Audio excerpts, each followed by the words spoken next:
Click the bell icon to get latest videos from Ekeeda. Hello friends, and today we are going to study a problem number 2 which is based on inverse Laplace transform signal with the complex conjugate poles. So first of all, we'll see the question, what is given in that.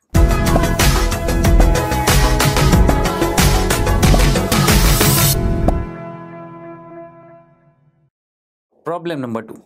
Determine the inverse Laplace transform of given system where function is x of s equals to 1 upon s square plus s plus 1. This was the question. Now look at it. This function gives us a complex conjugate poles. And to solve the complex conjugate poles, we have studied one thing in mathematics. What was that? I'll show you in solution. Now look at it. Here we have x of s equals to 1 upon s square plus s plus 1.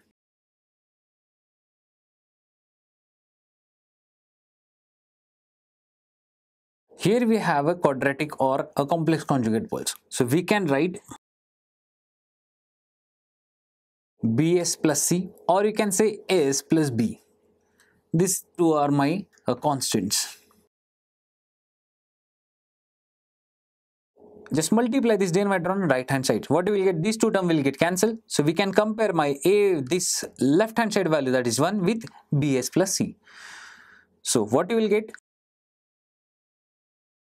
Just do one thing, compare the coefficient of s on both the sides. So first of all, if I compare the s to the power 1 coefficients on both the sides, here we have value b, but on left hand side we don't have any s value, so I can say that my b value is 0. Now I'll compare the coefficient of s to the power 0 on both the sides. Here we have a value c, and on right hand side we have a c, and left hand side we have a 1. So I can say that my c value is 1. Now I'll substitute both this value in my function. So therefore,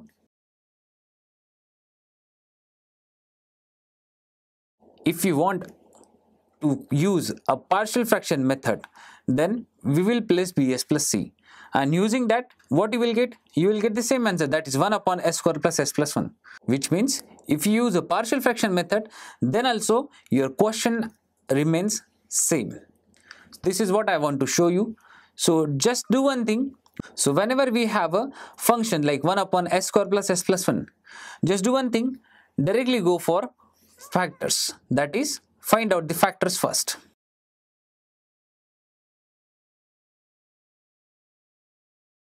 How to find out the factors? We have studied one formula, that is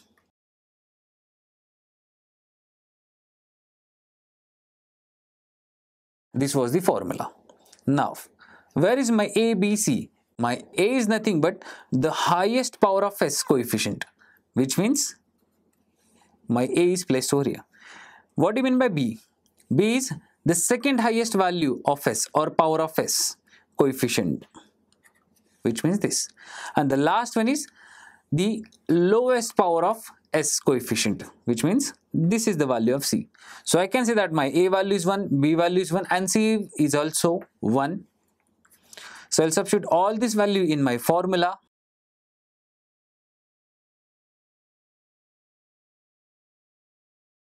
So this will be my result.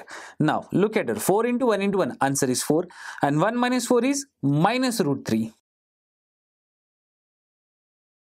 And 2 into 1 is 2.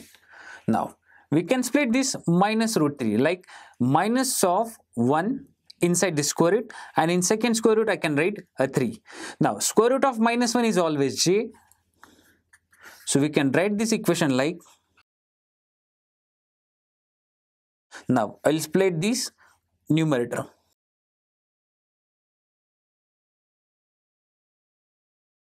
So what I've got? I have two values or two poles.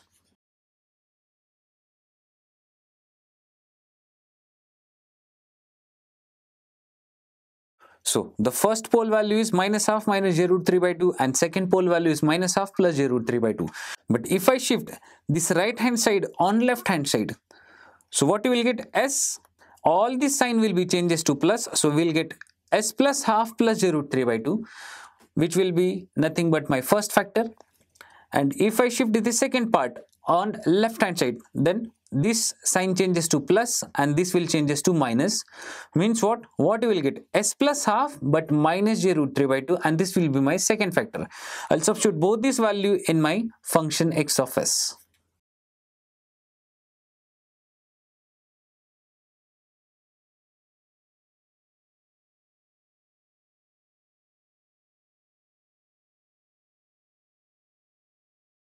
Now, we have studied one formula.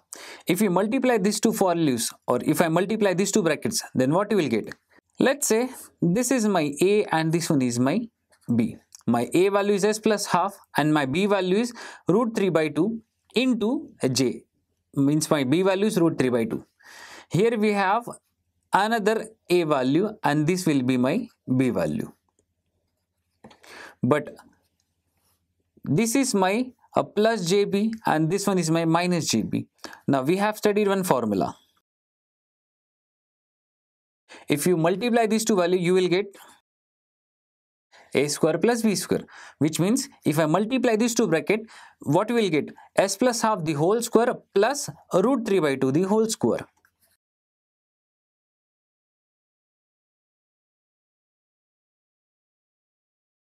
There is one formula. If you want to apply inverse Laplace transform on this, then we need to understand one formula, or you need to remember one formula. That formula is e to the power minus at into sine of bt is always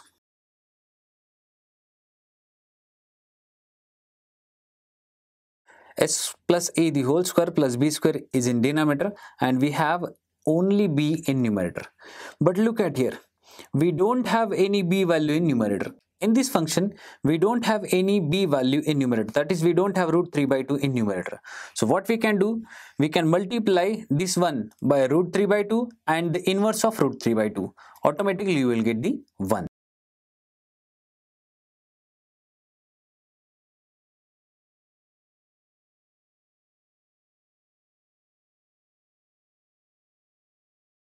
Now this equation is in a form of e to the power minus at into sine bt, where my b value is root 3 by 2. So I can write 2 by root 3 outside this bracket.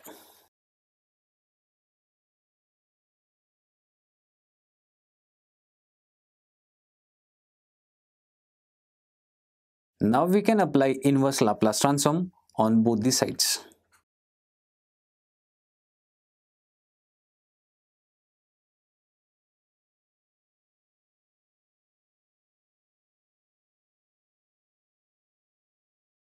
So, if I apply inverse Laplace transform on both the sides, then x of s is represented by x of t.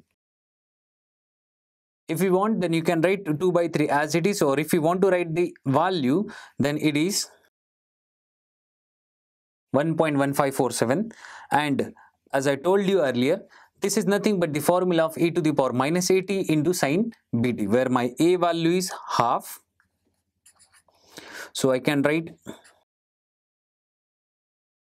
half into t is t by 2. So we have e to the power minus t by 2. Next, this half part is removed. So we have 3 by 2 upon s square plus 3 by 2 the whole square, and it is nothing but the sine bt formula, where my b value is root 3 by 2. So root 3 by 2, this 3 by 2 is now solved by using sine root 3 by 2. Now what is remaining? Only 1 by s, and 1 by s is nothing but my unit step. So we can write u of t. So this is all about inverse Laplace transform of a complex conjugate poles. Here I have placed only single simple complex conjugate pole. And what you have got? The answer is in sine root 3 by 2 into u of t, which is multiplied by e to the power minus t by 2.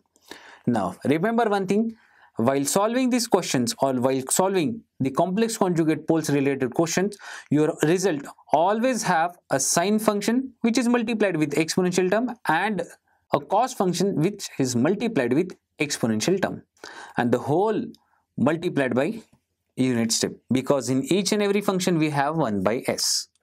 So this is all about complex conjugate pole inverse Laplace transform. Now we will solve a new numerical in next video. So thank you for watching this video. Stay tuned to Ekeeda and subscribe to Ekeeda for further more videos. Thank you so much.